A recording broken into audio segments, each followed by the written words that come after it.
इस जगह में नहीं कमा बुजुर्ग आपने देखा है किस तरह से देश के हर कोने में चौधरी साहब और शरद यादव जी ने अपने जीवन यात्रा में सभाएं की, बड़ी बड़ी सभाएं की। और एक जमाना था जब लोग उनकी चाहते हैं, उत्सुकता होती है। हमारे देश में लोकतंत्र की परंपरा है बहुत पुरानी। लोग सभाओं में जाते थे सुनने, यहाँ बैठ के और कोई नहीं खेले मेरा नेता क्या चाहता।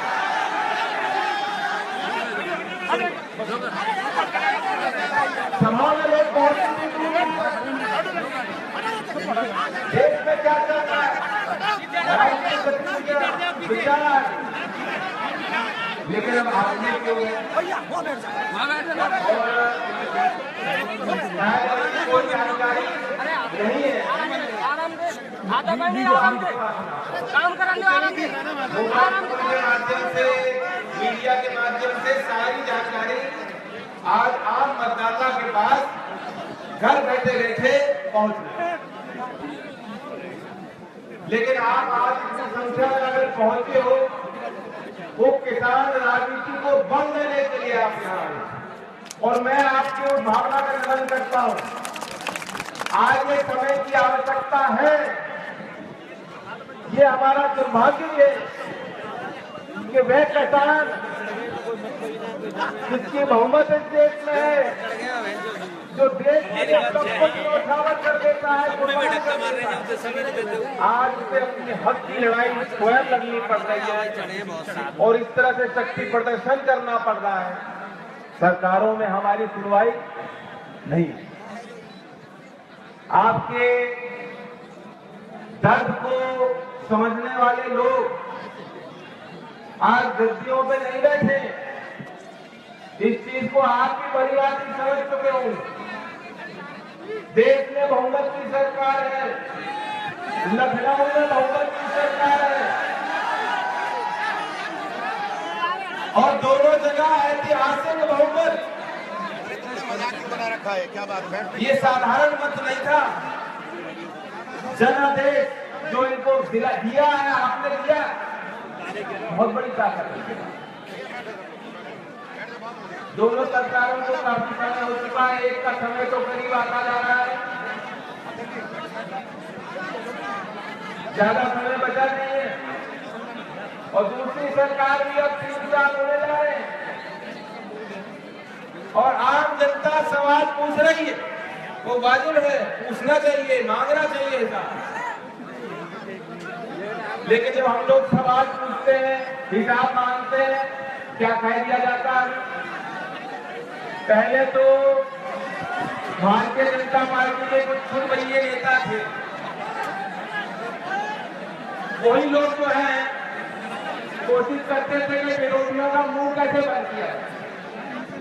अब सारी चीज सामने हो रही है। हमारे नौजवान समझते होंगे, कुछ ट्विटर पे होंगे, कुछ फेसबुक पे होंगे, आप में खबर आपको पहुंची होगी किस तरह से भारतीय जनता पार्टी ने अपनी एक सेना बना रखी है, इसी काम पे लगा रखा है और पकड़ा देती है कि तुम गाली गलौज करो, हमसे कोई सवाल ना पूछ पाए। यहाँ तक तो चलो समझ में आता है, लेकिन जब प्रधानमंत्री इस बात को कहे कि नोटबंदी जैसे फैसले का जो विरोध करता है, कहीं ना कहीं वो पाकिस्तान टीम के साथ खेल रहा है, देशद्रोही करार देना। मैं भी पढ़ रहा था, हरियाणा में एक मंत्री हैं, उन्होंने कह दिया कि जो लाइनों में जो लोग खड़े हैं बैंकों में, ये नोटबंदी के धंधे में जुड़े हुए, यानी पैसा अपना, खून पसीने की कमाई हमारी, और बैंक में हम लोग खड़े हैं कि किस तरह से खर्चे हम निकालें, हम कितना पैसा मिलेगा, उसको आप कह रहे हो कि धंधे में लगे। पहली बात नहीं है, बहुत ऐसे ऐसे इस तरह के आपत्तिजनक बयान आते गए। एक महाराष्ट्र के जिम्मेदार साथी थे, उन्होंने दिया कि आत्महत्याएं क्यों हो रही हैं, उस पर क्या डाला आपत्तिजनक किसानों के लिए। तो सारी मर्यादाओं को पार कर चुके, बहुत बड़े बड़े उल्लंघन हो चुके हैं। और मैं तो एक चीज याद दिलाना चाहता हूं, क्योंकि यहाँ जितने लोग हैं ये चौधरी चरण सिंह जी को मानने वाले लोग हैं।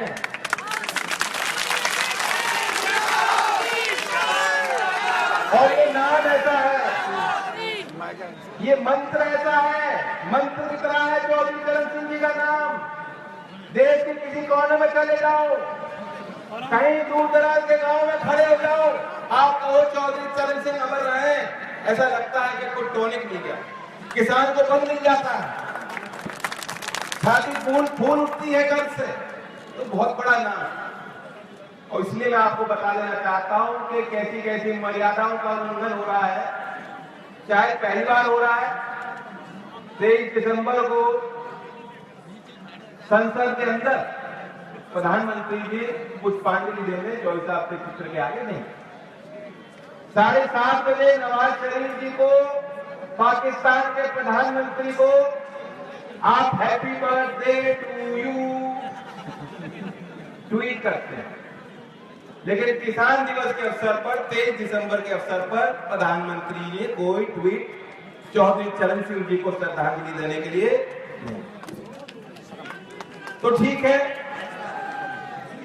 अब जब सरकार ये कहती है, प्रधानमंत्री कहते हैं कि विरोध करने वाले पाकिस्तानी, और याद करें पहली बार नहीं, अमित शाह ने कहा था, बिहार में कहा कि पटाखे चलेंगे, बिहार की जनता ने जवाब दे दिया। गिरिराज सिंह ने कहा था कि सारे पाकिस्तानी हैं जो विरोध करते हैं, वही चीज प्रधानमंत्री आज कह रहा है। सरकार तय करे, घोषित करे क्या पाकिस्तान एक एनिमी स्टेट है कि नहीं, पाकिस्तान को दुश्मन आपने करार कर दिया है कि नहीं किया, बताइए। यही मथुरा के शहीद हेमराज के यहां आकर आदरणीय सुषमा स्वराज जी ने क्या कहा था, 1 के बदले 10।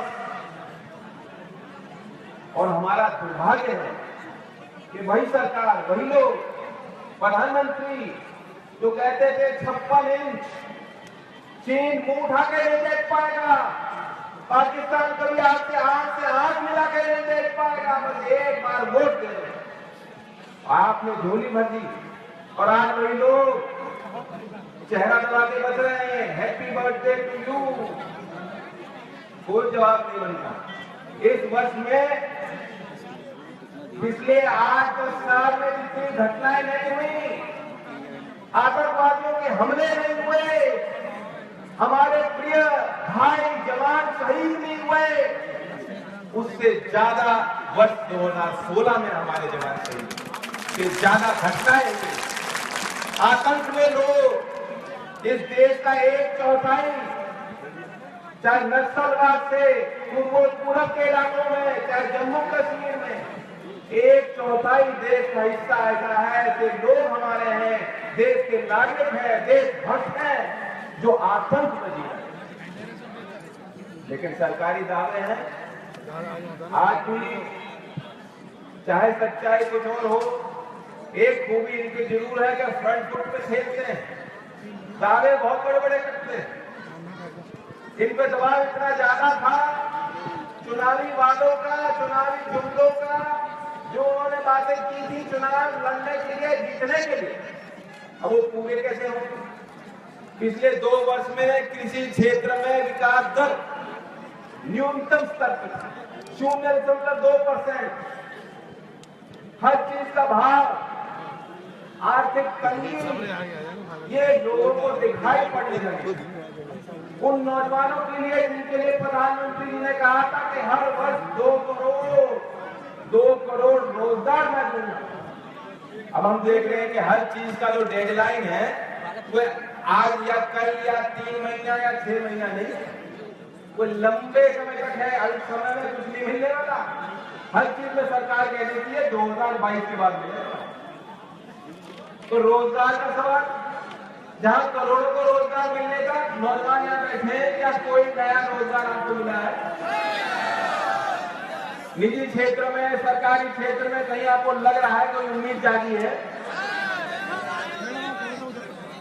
अब वो कहते हैं कि रोजगार के लिए हमें निवेशकों को लाना होगा, उसके लिए पहला हमें कानून जो बदलना है वह भूमि अधिग्रहण कानून बदलना।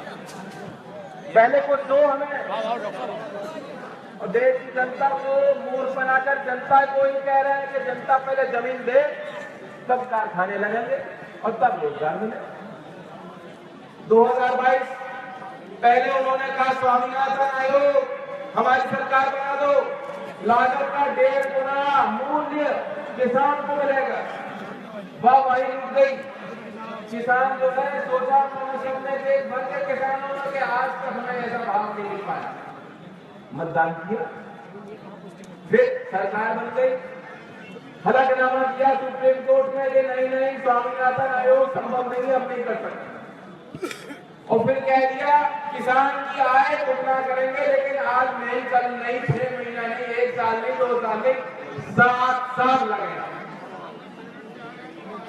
विलिप्तीकरण होगा 2022 तक, आप इंतजार करें। गरीबों को घर मिलेगा 2022 तक मिले, इंतजार करें। स्मार्ट सिटी, स्मार्ट शहर बनेंगे, इंतजार करें। प्रधानमंत्री कह रहे हैं कि कष्ट हो रहा है, कष्ट जो है अल्प समय का है, लंबे समय में फायदा है। नोटबंदी का कष्ट हो रहा है, लंबे समय में फायदा। तो इनकी आप जरा गौर फरमाएं।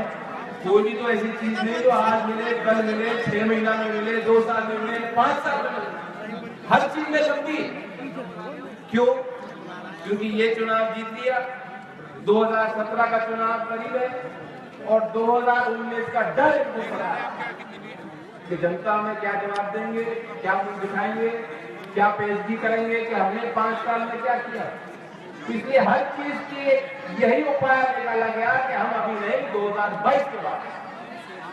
इस षड्यंत्र को आप समझ लें। इनके दिल में गरीब के लिए, मजलूम के लिए, कमजोर तबकों के लिए कोई सोच, कोई सहानुभूति, कोई भावना। अब सवाल है भ्रष्टाचार। मैं उनमें से नहीं हूं, मंच पे मौजूद कोई भी व्यक्ति उनमें से नहीं है जो कहता है कि जैसा चल रहा था वैसा चलने दो। बताओ, क्या कोई ऐसा आदमी जो कहेगा कि जैसा चल रहा था वैसा ही चलने दो? नहीं, नहीं। हम जानते हैं यूपी की क्या हालत है। यहाँ के IAS अधिकारी कह चुके हैं ऑन रिकॉर्ड कि मैं कभी DM नहीं बन पाया। क्यों? क्योंकि मुझसे 40-45 लाख मांगे गए थे, कमीशन मांगा गया था। यदि वे मैं दे देता तो मैं कब का DM बन गया हूं। बताइए। जनता की अदालत में पूछना चाहता हूं, ऐसे किस्से आम है कि नहीं है? सुने आपने? यादव सिंह जैसे हर जिले में आपको 10 आदमी मिल जाएंगे जिनकी दलाली है, दिलाली चलती आई है। पुराने लोग हैं, नए लोग हैं, ठेकेदारी वही लोग करते हैं। जो भी सरकार आती है विकास रथ पे सवार वही लोग हो जाते हैं, और विकास तो हमारा आपका कुछ होता नहीं। वही लोग दलाल जो है, सारी मलाई वही लोग खा रहे हैं। इसके खिलाफ जाना आक्रोश है। मैं भी जानता हूं चौधरी चरण सिंह जी की ईमानदारी, क्या कोई प्रश्न चिन्ह है? आज तक बताओ, कोई उठा सकता है सवाल? राष्ट्रीय लोकदल जो आपकी पार्टी है, क्या इस पर कोई प्रश्न चिन्ह है? शरद यादव जी बैठे हैं, जीवन भर का संघर्ष, कोई सवाल उठा सकता है क्या? तो हम लोग तो जैसे दिख रहे हैं वैसे हैं। हमारी सच्चाई जनता को मालूम है। तो लड़ाई किससे थी और कष्ट कौन झेल रहा है, ये चीजें साफ हो जानी चाहिए। 86% खून अगर किसी शरीर से आप 2 घंटों में निकाल लोगे और फिर कहोगे कि दिल धड़क नहीं रहा, दिल कमजोर क्यों हो गया, क्या होगा? आज आम आदमी 50 दिन हो चुके हैं और हम सोच रहे हैं कोई बात नहीं, कोई बात नहीं, होता है इतना। इतनी कम जगह में इतने लोग बैठोगे, सब अपने लोग हैं। आज लोग सोच रहे हैं कि 50 किलो का वादा था, चौराहे की बात नहीं थी, यानी आपको चौराहे की बात नहीं थी। 50 दिन में सब ठीक हो जाएगा, चिंता न करें। इस बीच में जिस किसान ने अपनी फसल, अपनी पैदावार को मंडी लेके गया है, मैं पूछना चाहता हूँ सब यहाँ किसान भाई अपने, क्या किसी को उचित मूल्य मिला? आलू बिल्कुल बेकार, प्याज जिसका भाव 1000 रुपए क्विंटल तक जा रहा था, 607, और गाजर 3 रुपए 4 रुपए किलो। अरहर की फसल आपको है आ रही है, और क्या हालत है? पिछले साल जिसका भाव 9000 10,000 तक था, 4,500 रुपए क्विंटल, और फिर भी हम बाहर से लगाएंगे, दाल के निर्यात पे प्रतिबंध लगाएंगे, चीनी हम बाहर से लगाएंगे, गेहूं हम बाहर से लगाएंगे, तो कैसे भाव मिलेगा? और इसी बीच में आप बड़े बड़े शहरों में झांक के देखें, बड़े बड़े मंडियों में झांक के देखें, जहां किसान को कोई भाव नहीं मिल रहा, कोई खरीदने वाला दूध तो दिखाई नहीं दे रहा। बड़े बड़े शहरों में कोई मंडी नहीं मिल रही, कोई टमाटर 20 रुपए आज भी मुंबई में मिल रहा है, 20 रुपए, और किसान ने बेचा कितना मिला? 2 रुपए 3 रुपए 4 रुपए। और गेहूं की बात सुन लीजिए, क्योंकि यही जो व्यापार नीति है, जो व्यवस्थाएं हैं, इस व्यवस्था की मार हम लोगों ने झेली। गेहूं के संबंध में पिछले वर्ष, आज ही के दिन पिछले वर्ष गेहूं के आयात पे ड्यूटी थी, शुल्क था 25%। क्यों सरकार ने शून्य कर दिया? पहले घटाया, 10 किया, और फिर शून्य। बड़ी तादाद में बड़ी बड़ी कंपनियां, कारगिल जैसी कंपनियां अब वे बाहर से गेहूं मंगाएंगे, और फरवरी और मार्च में सस्ता गेहूं ऑस्ट्रेलिया से और बाहर से आ जाएगा, जो समर्थन मूल्य से ही सस्ता। क्या किसानों को भाव मिल सकता है? क्या भाव मिला? और मैं दावा करता हूं, मंत्री से जब सवाल पूछा गया, मंत्री जी ने जवाब दिया कि ये अस्थायी है, ये परमानेंट नहीं है, और उसे सरकार ठीक समझेगी। जब महंगाई का प्रभाव कम हो जाएगा तो इस ड्यूटी को जो है दोबारा हो जाएगा। किसान भाइयों, जिस दिन आपकी फसल आपके हाथ से निकल जाएगी, जिस दिन उसे बड़े बड़े दलाल, ताकि बाहर से सस्ता गेहूं ना आए और महंगाई का फायदा, मलाई ये लोग सिर्फ खाए। महंगाई की मार सबसे ज्यादा गरीब का पड़ता है, लेकिन इस व्यवस्था को भी हमें सोचना चाहिए। ये सरकार को सोचना था कि अगर वे क्रांति लाना चाहते थे, क्योंकि आज जो नोटबंदी के नाम से उन्होंने कर दिया, ये अंधी क्रांति है, खूनी क्रांति, जिसमें 100 से ज्यादा लोग मर गए। कहाँ गए मानवतावादी विचार? कहाँ मर गई हमारी मानवता? जिस कानून को, जिस फैसले को, जिस नीति या नियम को लागू करने में 100 से ज्यादा लोग मर जाएं, और तब भी सरकार, तब भी प्रधानमंत्री, वित्त मंत्री, आरबीआई गवर्नर ये कहें कहीं कोई कमी नहीं है, और अपनी पीठ थपथपाएं, और प्रधानमंत्री कहे कोई बात नहीं, मामूली सी चीज है, छोटा सा कष्ट है। कहाँ गई मानवता? ये देश किससे बनता है? देश कागज से नहीं बनता। कागज में एक लकीर खींचने से जो सीमाएं बन जाती है, खून से खींचा जाता है, लोग बनाते हैं।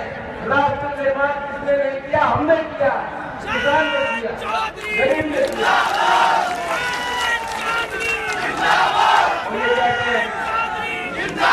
ये कहते हैं ये हमारा राष्ट्रवाद। अगर आप राष्ट्र से प्रेम करते हो तो भारतवासियों से भी प्रेम करो, किसानों से लगाव रखो, इन्हें गले लगाओ, ये जो लोग बैठे हैं, जिस दिन प्रधानमंत्री आप इन्हें गले लगा लेंगे तब हम समझेंगे, मानेंगे कि आप राष्ट्रवादी हो, आपके दिल में राष्ट्र प्रेम। लेकिन जिसकी चीज को लागू करने में 100 लोग गरीब तबकों से लोग, कल ही गाजियाबाद के विजयनगर में एक छोटे से गांव में पूर्वांचल से आकर के एक श्रमिक मजदूरी जो कर रहा था, जिसे 2 महीने में सिर्फ 2 दिन का काम मिल पाया, उसने आत्महत्या कर दी। छोटे छोटे उसके बच्चे, मैं नहीं जानता उसके बैंक में खाता था कि नहीं, उस पर डेबिट कार्ड तो बिल्कुल नहीं था, रुपए कार्ड बिल्कुल नहीं था, पेटीएम बिल्कुल नहीं था। वे मजदूर, अखबार में छपी रहा, मैं अकेला नहीं है, कई ऐसे उदाहरण हैं। इन खबरों को भी दबाया जाता है। क्यों? उसने अपनी जान क्यों दी? कैसी थी उसकी बेबसी? ये बड़े बड़े लोग, इनको सिर्फ सड़क दिखती है, इनको ऊंची इमारत दिखती है और ये उनका विकास होता है। उनको बनाने में जो आदमी पत्थर तोड़ता है, पीठ तोड़ता है, खून देता है, पसीना देता है, जो मजदूरी करता है, उनकी कोई जान की कीमत इन लोगों को नहीं देती। मैं इस विकास की परिभाषा की भर्त्सना करता हूं। ऐसे विकास को देश के लोग नहीं स्वीकारेंगे। हमें नहीं चाहिए ऐसी अंधी खूनी क्रांति। हमें चाहिए परिवर्तन जो स्थायी हो और जो सकारात्मक हो। 6 महीने में फिर कोई भ्रष्टाचार देखे, उतना ही पैसा, बड़े बड़े दावे हो रहे थे कि 3 लाख करोड़ 4 लाख करोड़ सिस्टम में नहीं आएगा, हम उसे पीछे से ले आएंगे और बांट देंगे। ये दावे हो रहे थे, व्हाट्सएप ग्रुप पे चल रहा था 15-15 लाख मिलेगा, और देश का गरीब, वही मजदूर, उसी तरह के लोग जिन्होंने, जैसे विजयनगर के उस परिवार ने जो कुर्बानी दी, वही लोग, उन्होंने अपनी नजर टिकाए। लोग बैठे कि 50 दिन पूरे होंगे और हमें कुछ तोहफा, मेहनत का फल, कष्ट के आगे कुछ राहत मिलेगी। बताओ, यही इंतजार हो रहा है कि नहीं हो रहा? और दावा किया जा रहा था कि इतना पैसा है, काला धन वो आएगा नहीं, डर के मारे प्रधानमंत्री ने कहा गंगा में बहा दो, पुराने नोट बेकार के हैं, जला दो इनको। जो भ्रष्ट अवैध रूप से आपकी कमाई है वो किसी काम की नहीं है। तो ये पैसा कहां से आ गया? 14 लाख करोड़, 14.5 लाख करोड़ के करीब अब बैंकों में जमा हो चुका। किसी ने गंगा में नहीं बहाया, किसी ने नहीं जलाया, सबने अपने रास्ते ढूंढ लिए। और इस व्यवस्था को चलाने में कुछ पुराने दलाल और बहुत सारे नए दलाल पैदा हो गए, बहुत सारे नए लोग, आप भी जानते हैं। अब सवाल ये उठता है, ठीक है, अब आपने फैसला लिया, उस फैसले से हम जूझ रहे हैं, इसे आप छोटा कष्ट मत कहिए। सरकार को जिन लोगों की जाने नहीं है उनका ख्याल, उनके परिवार का ख्याल रखना। ये कोई अच्छा परिवर्तन आपने नहीं किया। जितने छोटे छोटे काम थे, उद्योग थे, कुटीर के उद्योग थे, सब बेकार है। भुखमरी पे लोग पहुंच गए, जो दूर दूर से वहां काम के लिए आते थे, वे अपने अपने राज्यों में चले गए, लौट गए। ये काम नहीं बच रहा। सारी का काम, मथुरा क्षेत्र के ऐसे छोटे छोटे काम, पैसे पे रहते थे लोग, नहीं है कोई। या कोई गाइड बनना चाहता है, आगरा में जाके पर्यटक आएंगे, हम उनको घुमाएंगे, कोई पर्यटक नहीं आ रहा। 50%, 60% गिरावट। आगरा का प्रसिद्ध पेठा, जिससे देश भर के लोग, विदेशी सैलानी आते, मुंह मीठा करते, याद करते, आगरा आए हैं, ताजमहल देखेंगे, पेठा खाएंगे। ना तो कोई ताजमहल देखने जा रहा, ना कोई पेठा खाने जा रहा। वे काम ठप, साड़ी बनाने वाले ठप, भट्टा उद्योग बेकार। ये वो काम थे जिनसे वास्तव में लोगों को रोजगार मिल रहा है। अब कहां से रोजगार है? और इस बीच में, जैसा मैंने पहले कहा कि जो किसान अपनी फसल नहीं बेच पाया, कोने कोने दामों पे सब कुछ चला गया, कोई कहां से फीस देगा? विजयनगर की जो घटना मैं आपको बता रहा हूं, अखबार में लिखा गया है कि उसने आत्महत्या क्यों की? क्योंकि उसके बच्चों को स्कूल से निकाल दिया गया क्योंकि वे 2 महीने से फीस नहीं दे पाए। और जिस किसान की फसल नहीं बिकी हो, कैसे खर्चे निकाले आपने उधारबंदी कर करके, गांव-गांव में बार्टर सिस्टम, पहले जो पुराना सिस्टम था वही सिस्टम चला करके आपने काम निकाल दिया। पैसे नहीं थे लेकिन उधार फिर भी लिया, उधार फिर भी चला है। उधार लिया है कि नहीं लिया? अब वो कैसे चुकाओगे, कहां से चुकाओगे? और जो बैंक से लोन ले रखा है, आरबीआई ने अभी कहा कि कोई बात नहीं, 60 दिन और है, 60 दिन में जो है जिन्होंने किसानों में कर्ज ले रखा है वो कर्ज जो है चुका सकते हो। ये आरबीआई ने घोषणा क्यों की? क्योंकि सरकार पे दबाव बन रहा है। विकास अधिकार रैली आज मथुरा में हो रही है, लेकिन आज चौथा आयोजन है जहां देश के लोग इकट्ठा होकर एक मांग कर रहे हैं। 5 तारीख को जंतर मंतर पे हमने किया, शरद यादव जी वहां पहुंचे, शरद पवार जी, विजय गौड़ा जी, तमाम पार्टियों के। 22 तारीख में चौधरी चरण सिंह जी की जयंती की पूर्व संध्या पर मुजफ्फरनगर, अभी लखनऊ में हमने प्रदर्शन किया, राज्यपाल को ज्ञापन सौंप के मैं आपके बीच में आ रहा हूं। आज हमने आए, ये सरकार पे दबाव है क्योंकि लोग सवाल पूछ रहे हैं कि कहां गया वो काला धन जो लोगों ने बैंकों में जमा किया है। आप भी जानते हो, आपने भी नाम सुने हैं, अडानी के, अंबानी के चित्र देखे हैं, कितने लोग एक गरीब हैं, कैसे गले मिलते हैं, आपने देखा है कि नहीं देखा? नौजवान जानते हो? तो ये पार्टियां जो हैं, जो इन कॉर्पोरेट घरानों से पैसा ले लेके चलती हैं, खुद स्वयं नरेंद्र मोदी जी अडानी जी के जहाज का इस्तेमाल करते थे। अब ये जो है देश को ईमानदारी का पाठ सिखा सकते हैं? ये कैसी ईमानदारी है? ये खोखली बातें हैं, दिखावा है, छल है। लोग जानते हैं कि कैसे कैसे लोग इतने बड़े बन गए। सिर्फ 10 कॉर्पोरेट घराने ऐसे हैं जिनको देश की बैंकों ने, सिस्टम ने सहारा दिया। 5.76 लाख करोड़ कर्जा सिर्फ 10 बड़े कॉर्पोरेट घरानों के खातों में। और आज लोग सवाल कर रहे हैं कि ये जो 13 लाख, 14 लाख, 15 लाख जितना भी पैसा बैंकों में आया, हम नहीं चाहते कि उसी तरह चोर तो पीछे के दरवाजे में आता है, ये चोरी खुलेआम होती आई है, आगे के दरवाजे से होती आई, सिस्टम के सहारे से होती आई। अब भारतीय जनता पार्टी के लोग कहते हैं कि देखो अच्छा है, पैसा सारा सिस्टम का है। अच्छा, उनसे कहता है कि कहां गया काला धन? 3 लाख करोड़, 4 लाख करोड़ आप कह रहे थे जो आएगा नहीं, जिसे आप बांट दोगे वे तो आ गया। तो कहते हैं नहीं, ये तो अच्छा है देश के लिए, सिस्टम का। लेकिन ये सवाल आप पूछिए कि सिस्टम कौन सा है? ये वही सिस्टम है जो अडानी, अंबानी और बड़े बड़े कॉर्पोरेट घरानों को आगे का दरवाजा खोल करके निमंत्रण देके उनके घर जाकर कहता है कि ये तो लूट लो, वापस देने की जरूरत नहीं है।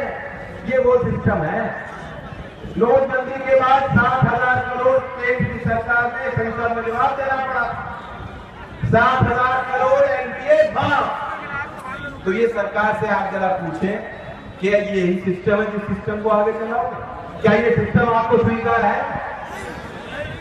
क्या आपको लोन मिल जाता है बैंक से? मेरे नौजवान, स्टूडेंट लोन मिलता है क्या नौजवानों को? तब आपसे तमाम कागजात मांगे जाते हैं। कोई संपत्ति है गिरवी रखने को, तब तो संपत्ति दिखाई देती है। और वही बड़े बड़े लोग 1 रुपए की संपत्ति देते हैं और 100 रुपए का कर्ज उठा लेते हैं। 1 से 100, 100 से 1000, लाखों करोड़ उन्होंने ऐसे बनाए। हमें ये सिस्टम नहीं चाहिए। हम चाहते हैं ऐसी सरकार जिसकी नजर हम पर हो, सबसे गरीब पे, हमारे लिए काम करे। और ये एक बात हमारी रही है कि सरकार को कुछ करने की जरूरत नहीं।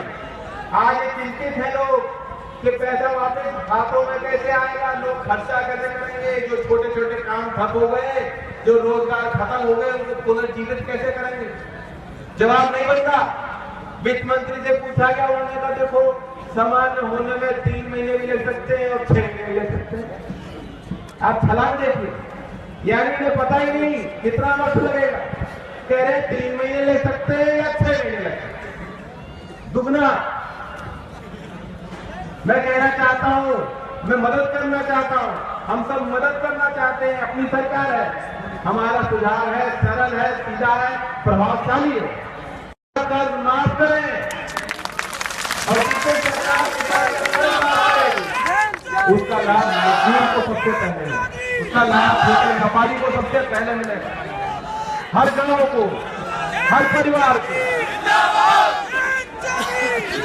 हम अखबार में नहीं पढ़ना चाहते कि 15 लाख करोड़ आए और एनपीए माफ हो गए।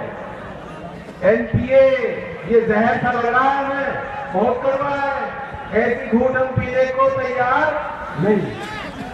तो इसलिए सरकार को कहना चाहता हूं, समय बहुत करीब है, जनता देख रही है। दूसरी बात, गेहूं के आयात शुल्क को उन्होंने घटा दिया। इससे आज हम एकत्रित हुए हैं, सवाल पूछते हैं कि क्यों। आप एक ही दो नोट करें, 2 चीज यहां से लेके जाए।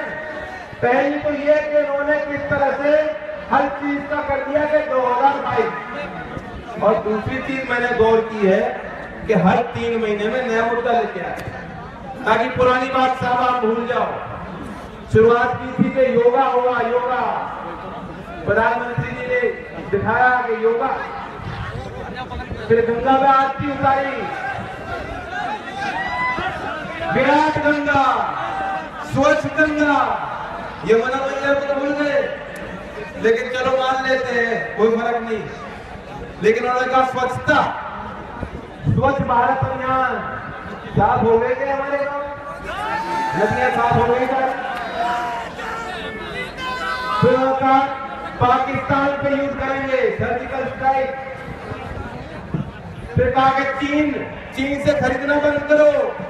मैं पूछना चाहता हूं सरदार पटेल जी की मूर्ति, सरकार ये जवाब दे कहां से बन के आ रही है, कहां से, कितना नुकसान हमारा है, क्या ये सरकार का दायित्व बनता है या आम आदमी का बनता है। इसका भार भी आप पे, व्यापारियों पे लाद दिया नहीं, ग्राहक वो लेगा जो सब हो रही है, ये सरकार को करना। सरकार ने कहा make in India, digital India, फिर कहा कि कैशलेस। ऐसे देश काम नहीं कर सकता, एक सोच भूलते हैं। तो ख्याल रखिएगा, मैं आपको कह रहा हूं, आपको बहुत ख्याल रखना होगा, अपनों की पहचान कर लो। आप चूक गए थे पीछे, मान रहे हो कि नहीं मान रहे? कोई चीज मन में है उस चीज को लेकर नहीं। गाँव, प्रधानमंत्री ने कहा कि महिला पाटेला गाँव हाथरस में पड़ता है, उसका रजिस्ट्रेशन हो गया, नहीं हुआ था। और आदर्श गाँव योजना, लोग सोच रहे थे कि गाँव गाँव में विकास हो लिया गया, गाँव में कुछ हुआ है? जो सांसद महोदय ने बोर्ड लगाए, बोर्ड पे जंग लग गया, काम कुछ हुआ नहीं गाँव में। तो ये कैसे लेके आपके मन में ठीक है कि नहीं, मुझे बता दो, कैसे उतारोगे? ये आगे वाले तो बहुत समझदार हो रहे, पीछे से आवाज दी, हैंडपंप चलाओगे हैंडपंप।